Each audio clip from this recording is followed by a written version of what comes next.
Thank you, Madam Chairman. Gentlemen, if there's one overarching message from a number of us, it's what you do with your money is your business. What you do with the taxpayer money is our business. Having said that, in my opening statement, I spoke about the administration's executive comp proposals. I'm still studying every comma and semicolon within it, but although sometimes life is full of lousy options, I tend to err on the side of the taxpayer. One thing that did concern me was a front page article in the Financial Times, I think of yesterday. The headline is, Deutsche Bank Chief says U.S. pay curb could spur defections. President Obama's sweeping restrictions on pay at U.S. banks could push their best staff to defect to overseas rifles. Joseph Ackerman, chief executive of Deutsche Bank, Germany's biggest bank, predicted yesterday. Clearly there must be some balance here, but are you concerned at the loss of talent through this program? Anyone who cares to comment will take the first volunteer. Mr. Mack? Yes, Congressman, I think at the most senior levels, I'm not as concerned. But at levels below that, and we are seeing it already with some of our European managing directors and executive directors, some of the European banks have already gone out and put packages and multi-year guarantees in front of them. So it is a competitive issue, but I think it's for that group of individuals below the most senior management. I am concerned about it, though. Second question. I think a number of you have indicated that in retrospect, perhaps you didn't exactly volunteer to take the capital infusion from the federal government, and if you had your druthers, you would pay it back. Aside from market conditions, which we are all painfully aware of, is there a legal impediment, and I don't have the wording of your contract of these investment vehicles in front of me, but is there a legal impediment if Congress wanted to allow you to pay the money back and you wanted to pay the money back? What is it that is preventing that? Mr. Don, would you go? Part of the agreement was that if you pay it back before the end of 3 years, which is now somewhat less than that, you have to replace it with equivalent type of capital.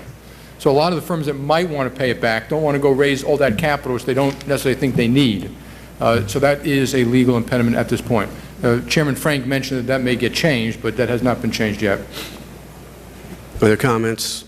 Seeing none, we'll go on to the next question. I want to echo some of the sentiment that I've heard from my colleagues, a lot of angst from my constituents in the 5th District of Texas, who don't understand about their credit limits being limited, capital that was previously available to them.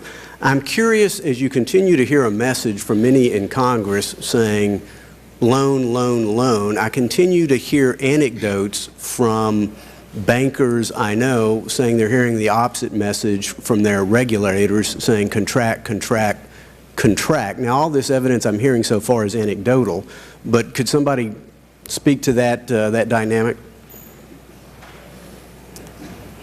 Perhaps my anecdotal evidence is, Mr. Stone? Congressman, maybe I'll take a shot at that. Clearly, all of us want to make good loans, and just making loans for loan's sake isn't going to help anyone. And actually, we're finding opportunities to make good loans, and the regulators are not, at least in our case, any different than they were before about concerned about safety and soundness as they should be.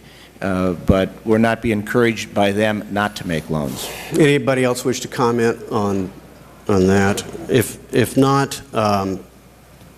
speaking for myself and many others, if you don't think they can repay it, please don't loan them the money. It's kind of what got us into this economic crisis in the first place. I want to go back to the issue of systemic regulator. Some of us still have concern that institutions that are deemed systemically significant, it becomes a self-fulfilling prophecy that they are too big to fail. Witness Fannie and Freddie. Chairman Greenspan, I didn't agree with everything he said and did, but for years and years and years warned that one of the greatest points of systemic risk in our economy was Fannie and Freddie, yet many members of Congress fought for years and years and years to make sure they didn't have any regulation.